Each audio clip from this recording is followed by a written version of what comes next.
آداب. فرش پہ کاغذ بکھرے رہتے ہیں, میز پہ گرد جمتی جاتی ہے. کون اس گھر کی دیکھ بھال کرے, روز ایک چیز ٹوٹ جاتی ہے. 75 سال میں سے اگر آپ 15 سال نکال رہے ہیں تو میری عمر ہے 60 سال. جب سے میں نے ہوش سنبھالا ہے یہ ملک نازک دوراہے پہ کھڑا ہے, اس دوراہے سے ہٹ کے ہی نہیں دے رہا. اس ملک نے جنگیں بھی دیکھی ہیں, سیاسی ٹرموائل بھی دیکھا ہے, سیپریشن بھی دیکھی ہے, اقتصادی بحران سے بھی گزرا ہے, قدرتی آفات سے بھی گزرا ہے, دہشت گردی سے بھی گزرا ہے, اور سیاسی اتھل پتھل سے بھی گزرا ہے. تختہ ہوتے بھی دیکھا ہے, تختہ الٹتے بھی دیکھا ہے. لیکن فرق صرف اتنا تھا کہ ایک وقت میں ایک چیز ہوا کرتی تھی. آج ساری چیزیں ایک ساتھ ہوتی نظر آ رہی ہیں. دہشت گردی, اقتصادی بحران, سیاسی دیوالیہ پن اور ذاتی اور سیاسی دشمنی میں تمیز کا ختم ہو جانا, سب کچھ ایک ساتھ دیکھنے میں آ رہا ہے. ایسا پہلے قسطوار ہوتا تھا, ایسا پہلے کبھی نہیں ہوتا تھا. مجھے انسیکیورٹی تب بھی محسوس نہیں ہوئی جب میں 8 سال کا تھا اور 1970 کے الیکشن ہوئے تھے, اور اس کے بعد 1971 میں ایسٹ پاکستان بنگلہ دیش بن گیا تھا. اتنی انسیکیورٹی محسوس نہیں ہوئی تھی.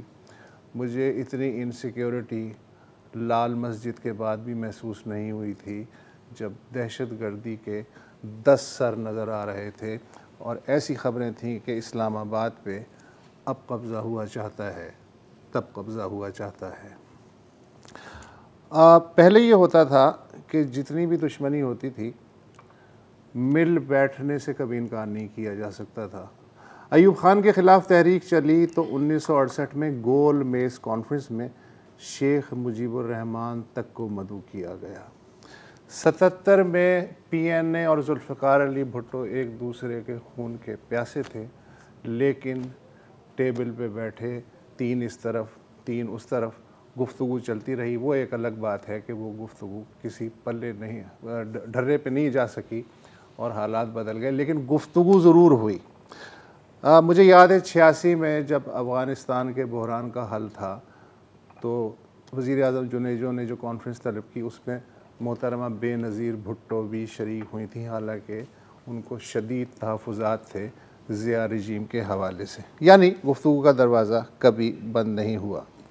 مگر اب تو پچھلے 5 سال سے میں دیکھ رہا ہوں کہ لیڈر آف دی اپوزیشن ہو کوئی بھی, یا لیڈر آف دی ہاؤس ہو, ان کے ہاتھ ملانے کی تصویر تو ایک طرف, ان کے ایک ساتھ کھڑے ہو کے دعا سلام کی تصویر بھی آپ کو عنقا نظر آتی ہے. اب تو کوئی نوابزادہ نصر اللہ خان بھی نہیں ہے جو دشمنوں کو ایک ساتھ بٹھا سکے. عام گفتگو اتنی غلیظ نہیں جتنی سیاسی گفتگو غلیظ ہو چکی ہے. فری فار آل ہے, لپا ڈکی ہے, سب غدار ہیں, سب ملک دشمن ہیں, سب سلیکٹڈ ہیں, سب مشکوک ہیں, سب ایک دوسرے کے لیے اچکے ہیں. عدلیہ کا حال آپ نے دیکھا کہ عدلیہ کے ساتھ کیا ہو رہا ہے. باقی جو ادارے ہیں ان کا دوسرے اداروں کے بارے میں کیا رویہ ہے. یعنی سینگ پھنسے ہوئے ہیں ہر 12 سنگے کے ایک دوسرے کے ساتھ. ان سینگوں کو چھڑایا کیسے جائے, آج ہمارے پاس کوئی خبر نہیں ہے. صرف یہ سوال ہے, اور ہم نے اپنے 2 مہمانوں کو دعوت دی ہے. ایک تو ہیں مصطفیٰ نواز کھوکھر صاحب, سابق سینیٹر, اور اس وقت ایک تھنک ٹینک ہے ری امیجننگ پاکستان کے نام سے, اس کے ایک سرکردہ ممبر ہیں. اور ایک ہمارے دوست اور سینئر صحافی اور تجزیہ کار مظہر عباس صاحب اسٹوڈیو میں ہمارے ساتھ ہیں. مصطفیٰ نواز کھوکھر صاحب, آپ ایگری کریں گے کہ تقسیم مکمل ہو چکی ہے, لکیر کھنچ چکی ہے, لوگ صف آرا ہو چکے ہیں. لگ یہ رہا ہے کہ حالات اب اپنا راستہ خود متعین کریں گے, نہ کہ ہم حالات کو مثبت سمت میں لے جا سکیں. جی بالکل, میں آپ اسٹیٹمنٹ سے ایگری کروں گا کہ ہم اس وقت مرسی آف ایونٹس پر ہیں. حالات اس بات کا تعین کریں گے کہ ہمارا معاشرہ، سماج، ہماری سیاست، ہماری معیشت کیا رخ اختیار کرتی ہے. ملک اس وقت واقعی ایک فری فال میں ہے. کسی ادارے کی سینکٹٹی نہیں رہ گئی. اگر آپ پارلیمنٹ کو دیکھیں جو سب سے بڑا ادارہ ہے اس ملک کا، وہ مکمل طور پر غیر فعال ہے. وہ پارلیمنٹ اپنا رول نہیں پلے کر پا رہی. پھر اسی طرح عدلیہ، اسی طرح دیگر ادارے، ہر جگہ جو صورتحال نظر آ رہی ہے وہ اس حد تک بگڑ چکی ہے کہ ملک ایک ایسی سمت میں جا رہا ہے کہ جہاں پر کسی کو کچھ سمجھ نہیں آ رہی کہ حالات کسی کے قابو میں رہیں گے یا نہیں رہیں گے. اور اس میں مجھے جو خان صاحب جو سب سے خطرناک بات لگتی ہے وہ یہ ہے کہ صورتحال کی سنگینی کا وہ بھی ہمیں اندازہ نہیں ہے. ہم اپنی جو لڑائیاں ہیں باہمی، ان کے اندر اس حد تک الجھ چکے ہیں کہ ہمیں بالکل اس چیز کا اندازہ نہیں ہو رہا کہ واقعی ملک کس مقام تک پہنچ گیا ہے. اور اگر ہم نے چیزوں کو ٹھیک کرنے کے لیے آپس میں نہ مل بیٹھے، ان کو درست کرنے کے لیے کوئی لائے عمل نہ اختیار کیا، تو ہم کسی سانے سے دو چار ہو سکتے ہیں. اس چیز کا تدارک مجھے تو ایسا لگتا ہے کہ ہمارے جو پولیٹیکل پلیئرز ہیں، ہماری جو اسٹیبلشمنٹ ہے، ہمارا جو میڈیا کے بہت سے دوست صحافی جو معاملات کے اوپر بہت گہری نظر رکھتے ہیں، ان کو بھی نہیں ہے. اس حد تک ہم بڑھ چکے ہیں کہ آج میڈیا، اس کے اندر بھی بہت بڑی پولرائزیشن ہے. سیاستدانوں میں تو تھی ہی تھی، اور یہ پولرائزیشن اب بڑھ کر گلی محلوں اور گھروں تک بھی پہنچ گئی ہے. اگر صرف آج آپ جو اعلامیہ جاری ہوا ہے جو وزیر اعظم کے دفتر سے، اس کو اگر صرف اس کے اوپر ایک نظر دوڑائیں تو پھر انسان کو دوبارہ خیال یہ ذہن میں پیدا ہوتا ہے کہ حالات کسی طرح بھی واپسی کا رخ اختیار نہیں کر رہے، بلکہ کشیدگی بڑھتی جا رہی ہے. اس میں دو چیزیں اہم ہیں. 22 تاریخ کو مشترکہ اجلاس بلایا ہے پارلیمنٹ کا، اور اس پارلیمان کے اجلاس جو اعلامیہ جاری ہوا ہے اس کے اندر دو چیزیں میں ذرا آپ کو بیان کرتا ہوں کہ کیا کہی گئی ہیں. اجلاس نے قرار دیا کہ پی ٹی آئی سیاسی جماعت نہیں، بلکہ کالعدم تنظیموں کا جتھا ہے جس کے تمام شواہد موجود ہیں. اس سے یہی اندازہ ہو رہا ہے کہ کشیدگی میں اضافہ ہوگا، اور پارلیمان اور جو جماعتیں حکومت میں ہیں اس مشترکہ اجلاس کے اندر حالات کو مزید تلخ بنائیں گی، اور شاید کوئی ایسا عمل اختیار کرنے کی طرف بڑھیں کہ جس میں کسی سیاسی جماعت کو بین کرنے کا جو ایک پروسیس ہے شاید وہ اختیار کیا جائے. شک یہی پیدا ہوتا ہے. دوسری جو ایک اہم چیز اس اعلامیے میں کہی گئی، اس میں کہا گیا کہ اجلاس نے کہا کہ نظام عدل کا عمران خان اور ان کے ساتھیوں کے ساتھ سلوک ترازو کے پلڑے برابر نہ ہونے کا تاثر دیتا ہے. یعنی کہ عدلیہ کے ساتھ جو محاذرائی ہے وہ بھی بہت بڑا ایک اندیہ ہمیں مل رہا ہے. تو اس حالات کی اس سنگینی کو ایک تو کس طرح ٹالا جائے، کس طرح اس سے نکلا جائے، میرے خیال میں جو واحد حل ہے وہ آئین کے اوپر عمل کرنا ہے.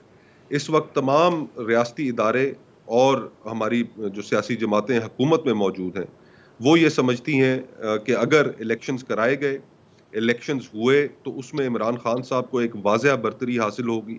اور اس خوف کا شکار ہوئی یہ جماعتیں اور ریاستی ادارے سمجھتے ہیں کہ عمران خان کے اس ملک میں الیکشن نہیں کرانے. اگر عمران خان صاحب الیکشن جیتتے ہیں تو ایک جمہوری عمل کے ذریعے جیتیں گے، اس کے اوپر کسی کو اعتراض نہیں ہونا چاہیے. اگر عوام کی منشا یہی ہے کہ وہ عمران خان صاحب کو ووٹ دینا چاہتے ہیں تو اس کو اس راستے میں حائل ہونے والے میں، آپ یا وہ حکومتی جماعتیں، ہم کون ہوتے ہیں؟ ہمیں عوام کا جو فیصلہ ہے وہ منوان قبول کرنا چاہیے، بھلے ہمیں وہ فیصلہ ہم اس کو سمجھیں کہ وہ ٹھیک فیصلہ نہیں ہے. یہی ہوا. آپ نے خان صاحب 1971 کا حوالہ دیا، اس وقت بھی یہی ہوا تھا کہ ہم نے عوام کی جو منشا تھی، جو عوام چاہتے تھے، ہم نے اس پر عمل نہیں کیا. آئین نے واضح راستہ دکھایا ہے ہمارے پاس راستہ موجود، اور وہ راستہ میرے خیال میں یہی ہے کہ ہمیں فوراً الیکشنز کی جانب بڑھنا چاہیے. پنجاب اور خیبر پختونخوا میں جو اس وقت جو سما ہے کہ کسی کو کوئی پتہ نہیں کہ الیکشنز ہو بھی رہے ہیں یا نہیں ہو رہے ہیں، حالانکہ ایک واضح سپریم کورٹ کا آرڈر موجود ہے. اور سیاسی جماعتوں نے جو حکومت میں موجود ہیں، اگر انہوں نے اس آرڈر کو وائلیٹ کیا، اس پریسیڈنٹ کو وائلیٹ کیا، ایکسپریس کانسٹیٹیوشنل پروویژنز کو وائلیٹ کیا، تو پھر اس ملک میں شاید الیکشنز کوئی دوبارہ سیاسی جماعت حکومت میں آئے تو وہ شاید الیکشنز کرائے ہی نہیں. یہ ایک بہت خطرناک پریسیڈنٹ ہوگا. تو اس صورتحال میں یہ سمجھتا ہوں کہ حالات سے نکلنے کا واحد حل الیکشنز ہے. عوام سے رجوع کرنا چاہیے ایک transparent free and fair election میں عوام جو فیصلہ دیں اس کو قبول کرنا چاہیے اور اس خوف کی کیفیت سے باہر نکلنا چاہیے کہ جس میں ہم سمجھتے ہیں, بہت سے لوگ سمجھتے ہیں, ریاستی ادارے سمجھتے ہیں, حکومت میں شامل جماعتیں مصطفیٰ نواز صاحب یہ جو آپ نے فارمولہ پیش کیا ہے یہ اتنا آسان, اس میں کچھ بھی راکٹ سائنس نہیں ہے, سارے کی سارے آپ کامن سینس والی باتیں کر رہے ہیں. لیکن اگر یہ اتنا ہی آسان ہوتا کامن سینس سے کام لینا تو 71 بھی نہ ہوتا, اور آج کے حالات اور بیچ بیچ میں جو بڑے بڑے ہم نے جو بلیک ہولز دیکھے ہیں وہ بھی نہ ہوتے. ہمارے ساتھ ہی رہیے گا. مظہر عباس, واٹ از یور ٹیک؟ دیکھیں جب میں نے یہ اعلامیہ پڑھا تو مجھے واقعی بڑی تشویش ہوئی. ایک طرح کی چارج شیٹ آپ لگا رہے ہیں. مجھے وسعت وہ پیریڈ یاد آ گیا جب نیشنل عوامی پارٹی پر پابندی لگائی. جی عوامی لیگ پہ لگائی گئی, نیشنل عوامی پارٹی پہ, نیب کے اوپر جب پابندی لگائی, اس سے پہلے عوامی لیگ پہ بھی, اس سے پہلے عوامی لیگ پہ پابندی لگائی. کیا نتائج اس کے ہوئے؟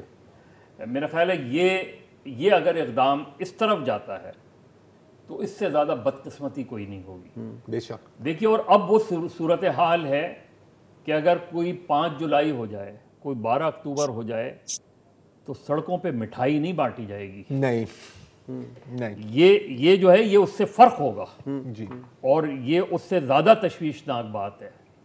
اصل چیز یہ ہے کہ اب میں تمام پارٹیوں کا وہ دیکھ رہا تھا کہ جس طرح آپ نے نوابزادہ نصر اللہ خان کی بات کی یا میر غوث بزنجو کی بات کی, میں یہ سوچ رہا تھا کوئی پولیٹیکل لیڈر ایسا ہے جو میڈیٹ کرا سکے, کیونکہ پولیٹکس تو ہوتی ہی ایگری ٹو ڈس ایگری سر, اور وہی بات ختم ہو گئی ہے کہ ایگری ٹو ڈس ایگری والی بات نہیں ہے. اگر آپ میرے خلاف ہیں تو میں آپ سے بات نہیں کروں گا, ختم ہو گئی. آپ نے سیریس اچھا چارجز لگانا اور ایک دوسرے کی مخالفت کرنا بھی وہ بھی چلتا ہے, نیچرل ہے, لیکن یہاں بات اس سے آگے نکل گئی ہے. اور اصل چیز یہ کہ الیکشن تو بالکل ظاہر ہے الیکشن ایک حل ہے, لیکن الیکشن سے پہلے ایک ڈائلاگ بہت ضروری ہے. اہم پوائنٹ ہے. ڈائلاگ اس لیے ضروری ہے کہ آپ کو پھر وہ ٹرمز ڈیسائیڈ کرنی پڑیں گی. کون بیچ میں پڑے گا, $1 بلین کا سوال یہ ہے. بھلا ڈائلاگ تو ضروری ہے, لیکن کہتے ہیں ایک چیز ہمیں یہاں پہ کلیئر کرنی چاہیے کہ میں خیال جو آپ کہہ رہے ہیں اور جو ہم سب کہہ رہے ہیں اس میں 2 چیزیں میں ایک فرق ہے. ہم بات کر رہے ہیں کیا ہونا چاہیے, میرا خیال ہم سب جانتے ہیں کہ ایسا ہوگا نہیں, لیکن اگر کوئی اس فارمولے پر غور کرنا چاہتا ہے تو ہم اس پر بات کر رہے ہیں کہ اس کی کیا ممکنہ شکل ہو سکتی ہے. دیکھیں ممکنہ شکل تو یہ ہو سکتی ہے کہ پہلے آپ کو ظاہر ہے سیکنڈ ٹیئر سے بات کرنی پڑے گی. اب بات کون کرے گا, اس میں بار ایسوسیشنز ہو سکتی ہیں, اس کے اندر ایسے لوگ ہیں دونوں جماعتوں میں جن سے آپ پرائیویٹلی بات کریں تو وہ ڈائلاگ کے حق میں ہیں. ان سے گفتگو کا آغاز کیا جائے اور اس میں کم سے کم منیمم پوائنٹ جو ہو سکتا ہے وہ یہ کہ بھائی اور سب چیزیں چھوڑیں, پہلے تو یہ اس طرح کے بیانات کو روکیں. آپ اپنی لیڈرشپ سے بات کریں, آپ اپنی لیڈرشپ سے بات کریں, اور پھر ہم دوبارہ ملتے ہیں, دوبارہ بیٹھتے ہیں, ان کا رسپانس دیکھتے ہیں. یہاں سے گفتگو کا آغاز ہو سکتا ہے. پی این اے اور بھٹو صاحب کے درمیان بھی جو گفتگو کا آغاز ہوا اس میں گراؤنڈ, اور اس سے بھی آگے چلے جائیں. 2006 میں بے نظیر بھٹو اور نواز شریف کس پوزیشنز پہ تھے؟ جی, دونوں نے نہ صرف یہ کہ بیٹھ کے گفتگو کی بلکہ اعتراف کیا. یعنی اعتراف سے چارٹر آف ڈیموکریسی شروع ہوا تھا کہ ہاں ہم دونوں ایک دوسرے کے خلاف استعمال ہوئے, ایک دوسرے کے خلاف ہم نے جو ہے وہ اس سازشوں کا حصہ بنے. اس کے بعد چارٹر آف ڈیموکریسی بدقسمتی سے اس پہ عمل نہیں ہو سکا, لیکن وہی ایک طریقہ ہے. آپ چارٹر آف ڈیموکریسی نہیں کریں, چارٹر آف پولیٹکس کی ضرورت ہے. آپ نے پولیٹکس کیسے کرنی ہے یہاں تو یار بات کرنا تو دور کی بات, کوئی دوسرے کا وجود تسلیم کرنے کے لیے تیار نہیں. اچھا آنا تو پڑے گا, لیکن بعد خرابی بسیار اور بربادی کے بعد ہی آنا پڑے گا, اس وقت کچھ فائدہ نہیں ہوگا. Shahzeb Jilani, are you listening?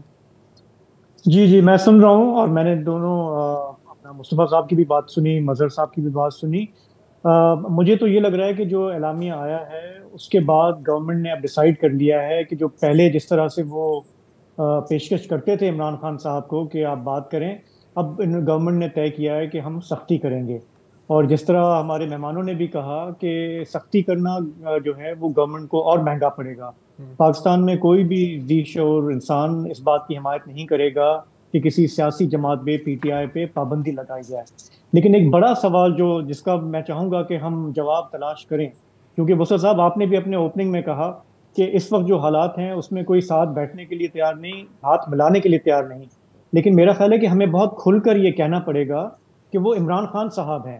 ان سے کئی دفعہ ہاتھ بڑھانے کی کوشش کی، جب اپوزیشن میں بھی تھے شہباز شریف، جب گورنمنٹ میں بھی آئے ہیں. انکاری اگر ہیں تو عمران خان صاحب ہیں. یہ رویہ ہم نے کسی بھی پاپولر لیڈر میں پہلے نہیں دیکھا. پاپولر لیڈرز جو ہیں وہ جس طرح آپ نے مثالیں بھی دی، ماضی میں بھی ہم نے دیکھا ہے، بدترین دشمن تھے، ایک دوسرے کو جیلوں میں ڈالا، لیکن وہ پھر بھی جو ہے وہ جب قومی سلامتی کے معاملات آتے تھے، بڑے معاملات آتے تھے تو وہ بیٹھ جاتے تھے، نہ چاہتے ہوئے بھی وہ بیٹھ جاتے تھے، کیونکہ وہ دکھانا چاہتے تھے کہ ہم ملک کے ساتھ ہم سچے ہیں. مصطفیٰ صاحب نے جو بات کی، میں ان سے بھی یہ پوچھنا چاہوں گا کہ دیکھیں we have to call spade a spade. اگر ایک لیڈر آپ کا جو پاپولر بھی ہے، مثال کے طور پہ اس کی جوڈیشری میں بڑی امیدیں ہیں، وہاں سے اس کو ریلیف بھی مل رہا ہے، اگر وہ لا کو سبمٹ نہیں کرتا، وہ کانسٹیٹیوشن کو سبمٹ نہیں کرتا، وہ بات چیت کرنے کے لیے تیار نہیں ہے، تو how do you deal with it? میں کبھی بھی پھر بھی ظاہر ہے کہ آپ کانسٹیٹیوشن کریں، آپ الیکشن ہمیں مجھے طریقہ بتائیں کہ کیسے آپ ان کو انگیج کریں گے. کیونکہ جو نیشنل لیول کے لیڈرز ہیں وہ چاہتے تو ہیں لیکن ان کی تو کوئی سنتا نہیں ہے نا. شاذیب ایک سیکنڈ، ہمیں یہاں پہ ایک وقفہ لینا ہے، وقفے کے بعد آپ کا یہی سوال ہم پوچھیں گے مصطفیٰ صاحب سے. ویلکم بیک جی. ابھی بریک سے پہلے آپ شاذیب کی بات سن رہے تھے. ایک چیز تو یہاں پر واضح ہے کہ ہم سب متفق ہیں کہ بات کرنا ضروری ہے، پہل کون کرے گا یہ ایک سوال بنتا ہے. ابھی شاذیب آپ کہہ رہے تھے کہ جی انکاری اگر اس میں ہے تو وہ عمران خان صاحب ہے. اس میں میں اضافہ یہ بھی کروں گا کہ ابھی کچھ دن پہلے ہم اسی پروگرام میں ڈیبیٹ کر رہے تھے کہ جی ایک چھوٹی سی آپ کہیں ٹویٹ کہیں یا ایک کیا کہتے ہیں آلیو برانچ عمران خان کی طرف سے بھی آئی تھی کہ جی میں کسی کے ساتھ بھی بات کرنے کے لیے تیار ہوں. اس کے بعد جو ہم نے رد عمل دیکھا ہے کلمینیٹنگ آج کے اعلامیے میں، وہ بھی ہمارے سامنے ہے. تو مصطفیٰ صاحب یہ شاذیب کا سوال میں آپ کی طرف پیش کروں گا کہ پہل اس وقت کس کو کرنی چاہیے؟ کیا واقعی ہی اپروچز ہوئی تھیں جو پھر ریجیکٹ ہوئی تھیں؟ اور اگر اس وقت کس چیز کی ضرورت ہے کہ کیا سب اپنے تھوڑے سے ایگو سوالو کر لیں اور ہم اس ٹٹ فار ٹیٹ میں سے نکلیں کہ میں مظہر کو کہوں یار مظہر آپ نے میرے ساتھ برا کیا تو مظہر کہے کہ یار اس سے پہلے آپ نے میرے ساتھ برا کیا تھا، کیونکہ یہ تو پھر ایک نہ ختم ہونے والی کہانی ہے. کس کی تھوڑی کو ہاتھ لگانے کی ضرورت ہے کہ خدا کے واسطے بیٹھ جاؤ.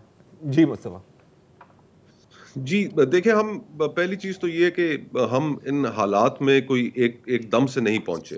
بہت ایک لمبا عرصہ غیر جمہوری رویوں کا رہا جس کی بنیاد پر ہم آج اس مقام پر پہنچے ہیں. یعنی کہ آپ کے علم میں ہوگا، بہت سے لوگوں کے علم میں ہے کہ میری فواد چودھری صاحب کی اور ڈاکٹر مصدق ملک صاحب کی ہماری آپس میں بہت دوستی ہے. اور کبھی اگر ہماری کوئی تصویر ایسی آ جاتی تھی کہ جس میں ہم اکٹھے بیٹھے ہیں، کوئی آپس میں گپ شپ لگا رہے ہیں، تو اس کے اوپر جو ہماری سیاسی جماعتیں ہیں ان کو بڑا اعتراض ہوتا تھا کہ یہ کیوں آپس میں بیٹھے ہیں.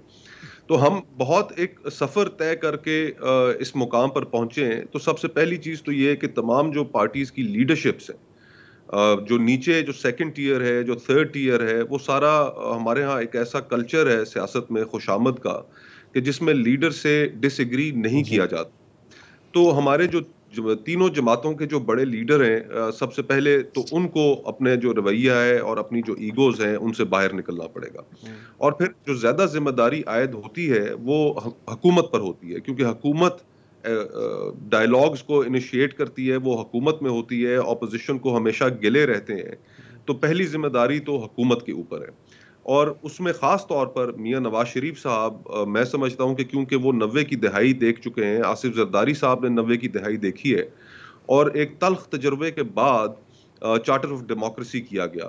وہ چارٹر آف ڈیموکریسی ان دو جماعتوں نے تو کیونکہ ایک ایسے تجربے سے گزرے کہ جس کے بعد انہیں کرنا پڑا، تو یہ ان حالات سے آگاہ ہیں کہ اگر پہلا قدم نہ بڑھایا تو اس کے نتیجے میں پھر کیا نقصانات بھی ہو سکتے ہیں. تو میں یہ سمجھتا ہوں کہ زیادہ ذمہ داری آصف زرداری صاحب پر اور میاں نواز شریف صاحب پر عائد ہوتی ہے کہ وہ اس ملک کو بحران سے نکالنے کے لیے عمران خان صاحب کی طرف ایک ہاتھ بڑھائیں. اور عمران خان صاحب کو بھی اپنے رویے میں تبدیلی لانی پڑے گی. عمران خان صاحب نے ماضی میں بہت سے ایسے مواقع آئے، بڑے سنگین مواقع آئے، پاک بھارت دونوں ممالک کے اندر ایک جنگ کا سما بن گیا، جہاز گرا دیے, ہماری ایئر فورس نے بڑا بہادر والا کام کیا, ان کا جہاز گرا دیا. تو اس موقع پر بھی اتنی حالات سنگین تھے کہ عمران خان صاحب نے اپوزیشن کے ساتھ بیٹھنا گوارا نہیں کیا, اور اس وقت آرمی چیف کو اپوزیشن کی تمام جماعتوں کو پارلیمان کے اندر بریف کرنا پڑا. عمران خان صاحب کو بھی اپنا رویہ تبدیل کرنا پڑے گا. جب تک یہ تینوں حضرات نہیں کریں گے, یا اگر ہم ماضی میں جائیں, تاریخ میں جائیں, تو ہمارے سامنے ایک اور اگزامپل بھی موجود ہے. اب ہمارے پاس انفارچونیٹلی مرحوم نوابزادہ نصر اللہ صاحب جیسے جہاندیدہ سیاستدان, اور ایسے سیاستدان کے جن کے اوپر تمام سیاسی جماعتوں کو اعتماد ہو, وہ ہمارے پاس نہیں ہے. اسی طرح مرحوم اسما جہانگیر صاحبہ ہمارے درمیان موجود نہیں ہے.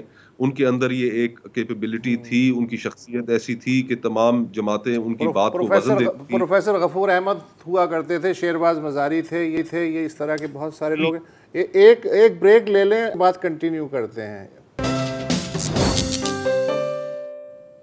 ویلکم بیک جی. اور مانا کہ ہمارے پاس کوئی نوابزادہ نصر اللہ خان نہیں ہے, ہمارے پاس کوئی ایک ایسا کردار نہیں ہے جو ثالثی یہاں پر کر سکے, لیکن اس ویکیوم میں, اس خلا میں ایک پریس ریلیز جاری ہوتا ہے جس میں 100 سے زائد civil society organizations, human rights کی باڈیز, صحافی, ٹریڈ یونینز وغیرہ وغیرہ ایک اپیل جاری کرتے ہیں تمام سیاسی جماعتوں کو کہ خدا کے واسطے ملک اس وقت تباہی کی طرف جا رہا ہے. آپ آل پارٹیز کانفرنسز کریں, آپ اپنی پارٹی کے اندر آپ میٹنگز کریں, اور کسی طرح ایک کنسنسس بنائیں جس کے تحت الیکشنز ہو سکیں. اور ظاہر ہے اس میں اور بھی بہت باتیں کی ہیں, اور اس میں یہ بھی کہا ہے کہ وہ یہ مطلب ثالثی کی آفر بھی کر رہے ہیں, اور کہہ رہے ہیں کہ جی پاکستان بار کاؤنسل نے اگری کیا ہے کہ ہم میزبانی کریں گے اس آل پارٹیز کانفرنس کا.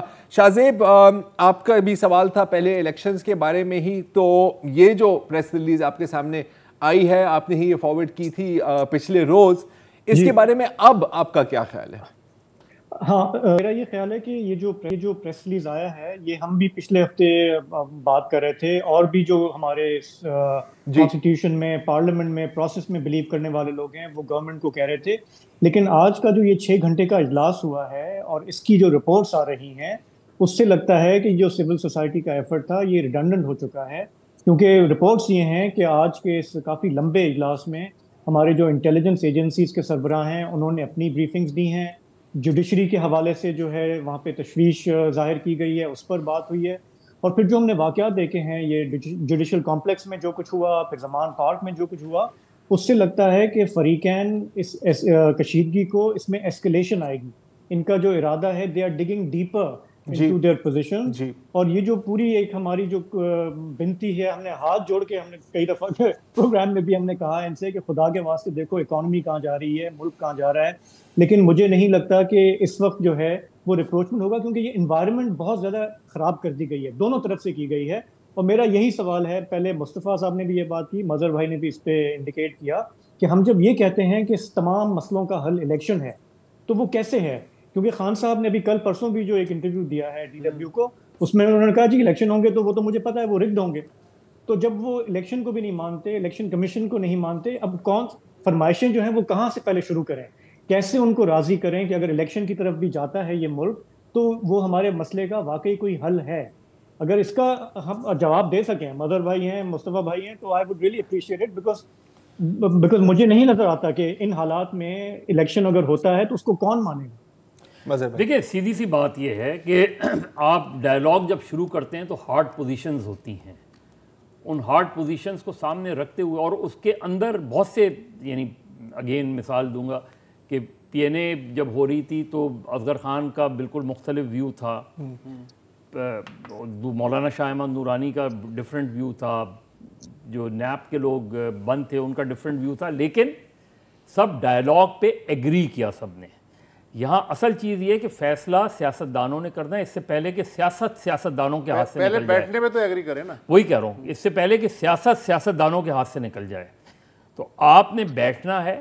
اور اس اعلامیے کے باوجود یہ جو سول سوسائٹی کا پریس ریلیز ہے, یہ کیا کہہ رہا ہے؟ یہ کہہ رہا ہے کہ آپ بات کریں, بات چیت سے آپ, اور بات چیت جب شروع ہوتی ہے تو آپ الزامات سے بات چیت شروع نہیں کرتے, آپ یہ کرتے ہیں کہ یہ تو ہو گیا اسی وجہ سے ہم بیٹھے ہیں، اب آگے کا بتائیں. اب آگے کے 2 پوائنٹ آف ویو ہیں. عمران خان کہتے ہیں فوری الیکشن، 90 ڈیز میں الیکشن کرائیں، ظاہر ہے ایک وہ ہے. پی ڈی ایم کا موقف یہ ہے کہ جی الیکشنز اپنے وقت پر ہوں گے، وقت کا مراد اگست میں. اب کہاں میٹنگ پلیس کہاں آ سکتی ہے؟ اب 2 صوبوں کے الیکشنز ہو رہے ہیں. اب کیا 2 صوبوں کے ایک تو صورتحال یہ ہو سکتی ہے نا کہ وہ اسمبلیز واپس آ جائیں تاکہ وہ 90 ڈیز والا مسئلہ ختم ہو جائے. دوسرا یہ ہوتا ہے، لیکن یہ سب چیزیں اس صورت میں ہو سکتی ہیں جب بیٹھ جائیں بات کرو گے. اچھا، بات چیت جو سپریم کورٹ کے صرف بار ایسوسیشن، بار کونسل ہی امپورٹنٹ نہیں ہیں. بہت سے ایسے سیزنڈ لوگ جنہوں نے پالیٹکس دیکھی ہے، جنہوں نے جو ہے ان چیزوں کو دیکھا ہے، وہ جا کے گفتگو کا آغاز کریں عمران خان سے اور ان سے کہیں کہ جی ڈائلاگ اگر آپ نہیں کریں گے تو آپ کے پاس کیا رہے گا؟ اگر کوئی اس طرح کا اقدام ہوا تو آپ کیا کریں گے؟ اگر وہ ایگری کرتے ہیں، اور آئی ایم شیور جب لوگ اس طرح جائیں گے تو ان کو اس حد تک تو ایگری کریں گے کہ جی اگر چلیں آپ ڈائلاگ کا آغاز نہیں کر رہے تو آپ لوگوں کو نامنیٹ تو کر سکتے ہیں جو آپ کے بیہاف پہ ڈائلاگ کریں. یہی صورتحال مریم نواز صاحبہ یا نواز شریف یا آصف زرداری، ان سے گفتگو کی جائے کہ جی گفتگو کا آغاز کریں، ایک فریم ورک بنائیں، فریم ورک آپ لوگ بنائیں کہ اس فریم ورک کے تحت کیا ہو سکتا ہے، کیا پاسبلٹیز ہو سکتی ہے.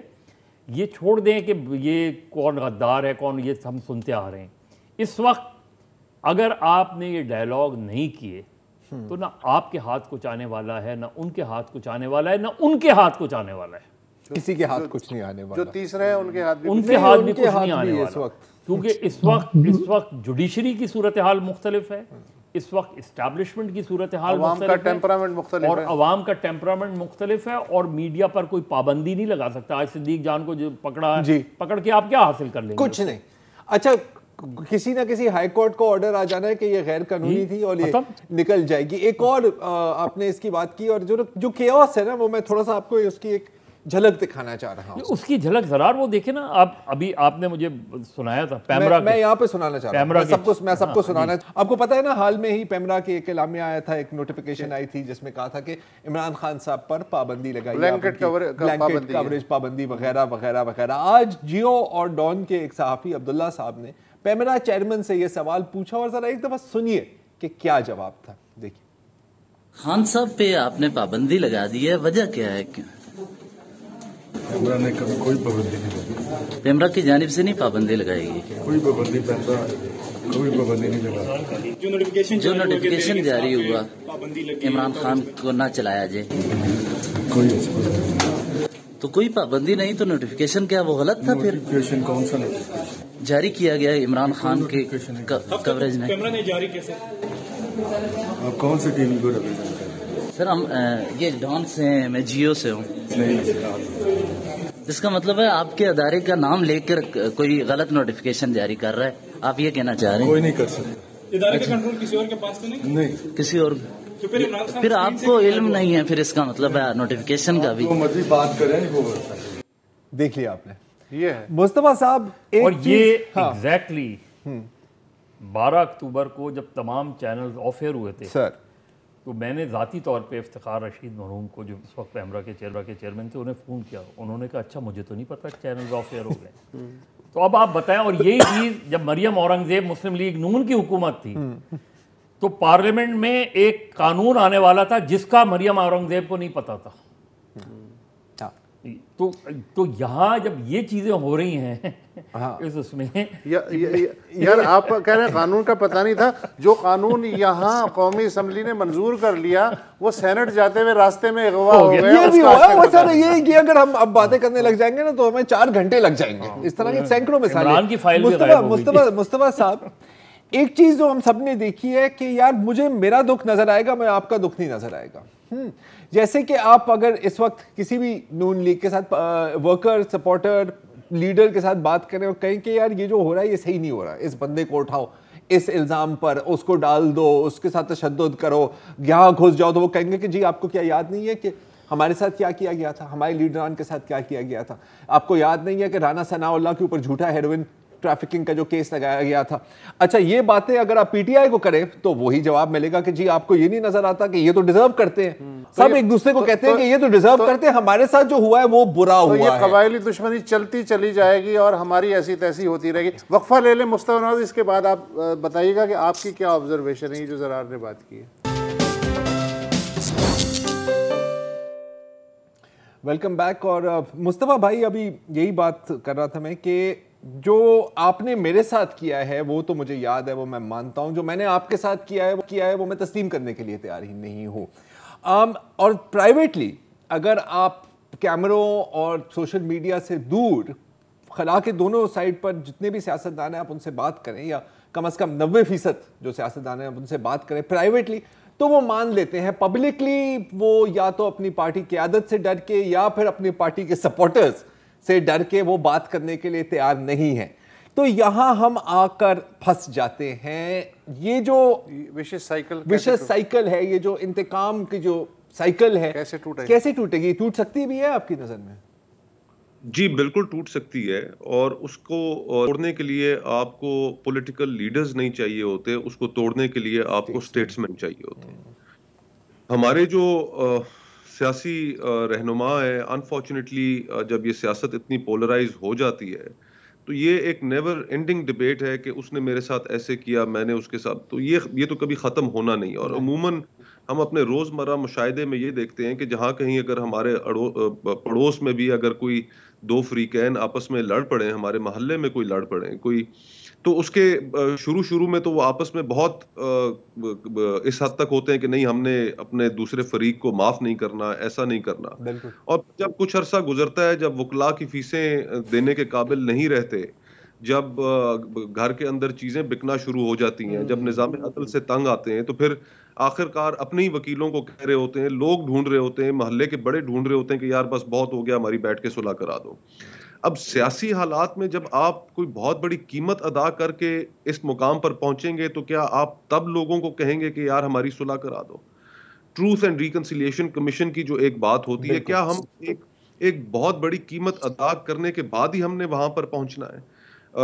ساؤتھ افریقہ کی ہم ایگزامپلز اس کے سامنے ہماری موجود ہیں, اور دیگر ممالک کی موجود ہیں کہ جہاں پر بہت بڑی کاسٹ پے کی گئی, اور پھر اس کے بعد جو فریقین تھے وہ بیٹھے ایک دوسرے کے ساتھ. تو ہم نے ضرور وہ راہ اختیار کرنی ہے کہ جس میں ہم وہ قیمت ادا کریں. یہ 22 کروڑ لوگوں کا ملک ہے, 23 کروڑ لوگوں کا ملک ہے. میں لندن میں ہوں, آج میں لنکنز ان میں گیا اور وہاں پر ایک نوجوان پاکستانی بیرسٹر جس نے ابھی بار ایٹ لا کا کورس ختم کیا ہے, وہ آئے مجھ سے ملے, انجان تھے, انہوں نے آ کر ہاتھ ملایا, سلام کیا, اور پہلا سوال انہوں نے مجھ سے یہ پوچھا کہ جناب یہ بتائیے مصطفیٰ بھائی کہ مجھے پاکستان واپس جانا چاہیے یا نہیں, میرے گھر والے تو کہہ رہے ہیں کہ مت آؤ, تو میں کیا کروں؟ اور میرے پاس جواب نہیں تھا اس نوجوان کو دینے کے لیے, اور بڑے دکھ کے ساتھ میں نے اس کو کہا کہ بھائی میرا تو یہ خیال ہے کہ آپ کو 2 سال تو بالکل پاکستان نہیں جانا چاہیے, کہ وہاں پر حالات اس قسم کے ہیں کہ وہاں پر آپ کا مستقبل مجھے نہیں نظر آتا کہ کوئی ہوگا. ہمیں یہ بھی ادراک نہیں ہے کہ ہمارے ملک سے اس وقت کتنا برین ڈرین ہو رہا ہے. اس ملک سے اس سال تاریخی امیگریشن ہوئی ہے, انجینئرز, ڈاکٹرز, تاجر طبقہ, جس کو کوئی راستہ مل رہا ہے وہ اس ملک سے نکلنے کی کوشش کر رہا ہے. تو سیاستدانوں کو اس جانب بھی غور کرنا ہوگا کہ ہماری معیشت, ہمارے جو لوگ, ان کا جو اعتماد اس سسٹم سے اٹھ گیا ہے اس کو کیسے ریسٹور کیا جائے, معاشرے کے اندر جو ایک ہوپلیسنس ہے, ایک نا امیدی ہے, اس کو کیسے ختم کیا جائے. پر یہ سیاسی لیڈران نہیں کر سکتے, اس کے لیے آپ کو اسٹیٹسمین چاہیے.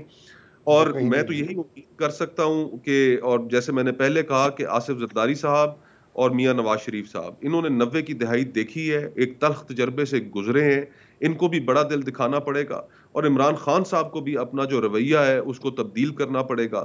اور جب تک یہ حضرات آپس میں نہیں بیٹھیں گے, اور اگر نہیں بیٹھنا چاہتے بھلے نہ بیٹھیں, لیکن یہ اپنی سیکنڈ ٹیئر لیڈرشپ کے اوپر کوئی کمیٹیز بنا سکتے ہیں جو آپس میں بیٹھ کر چیزوں کو تھریش آؤٹ کر لیں, اور تھریش آؤٹ کر کے ایک ڈائلاگ کی صورت میں جو چیزیں ایگری کرتے ہیں اس کے اوپر ایگری کر کے ہمیں یہ کرنا پڑے گا. انفارچونیٹلی ابھی یہ جو اعلامیہ جاری ہوا, اس کے اندر ایک اور جو توجہ طلب بات ہے وہ یہ ہے کہ حکومت نے اس چیز کی طرف بھی اندیا دیا ہے کہ جو سپہ سالار ہیں ان کے بارے میں جو ایک کیمپین شروع کی گئی اور ایسا ویسا. تو ہر فریق اس وقت پولرائزڈ ہے. 1993 میں جب اس طرح کی ایک صورتحال پیدا ہوئی تھی تو جنرل وحید کاکڑ، پھر جس کو بعد میں کاکڑ فارمولا کہا گیا، وہ سامنے آیا. لیکن اس وقت ہم ایسے دورائے پہ پہنچ کے کھڑے ہیں کہ جہاں پر کسی کو کسی فریق کے اوپر اعتماد نہیں ہے. تو اس امپاسے کو توڑنا پڑے گا، اور اس کو توڑنے کے لیے اگر ڈومیسٹک فریقین اگر نہیں کریں گے تو پھر ہمارے لیے اس سے بڑی شرمندگی کی کیا بات ہوگی کہ ہم ایک بہت بڑی قیمت چکانے کے بعد اگر ہم کوئی اپنے دوست ممالک کو کہہ رہے ہوں کہ یار آ کر بیٹھ کر ہماری صلح کرا دو. ہمارے پاس تو نہ کوئی ایسا فرد بچا ہے کہ جو ہماری صلح کرائے. تو ہم اگر یہ چیزیں ہم خود سے کر سکتے ہیں تو ابھی کیوں نہیں؟ ابھی ہو سکتی ہیں، آپس میں بات ہو سکتی ہے، اور اس کے لیے عمل ان 3 شخصیات کو آگے بڑھنا پڑے. بالکل، مطلب کہ سول سوسائٹی والے کریں یا ہاؤسنگ سوسائٹی والے کریں، کوئی تو کرے. سیدھی سی بات ہے کہ ہم سب اسکول میں ہمیں یاد ہے کہ کلاس روم میں جب بچے شور کر رہے ہوتے تو ٹیچر ایک مرتبہ ڈانٹتا تھا، دوسری مرتبہ ڈانٹتا تھا، تیسری مرتبہ کلاس سے نکال دیتا تھا. لیکن یہاں تو ٹیچر کو بھی کوئی ماننے کے لیے تیار نہیں ہے. ایک طرح سے ٹیچر کا ہی تو مسئلہ ہے کہ آپ نے ان کو بگاڑا ہے سب کو نا. اور مسئلہ کہ اینی وے وسعت شو کا ٹائم ختم ہوا چاہتا ہے. آج ہمیں اجازت دیجیے، کل ملیں گے انشاءاللہ. خدا حافظ.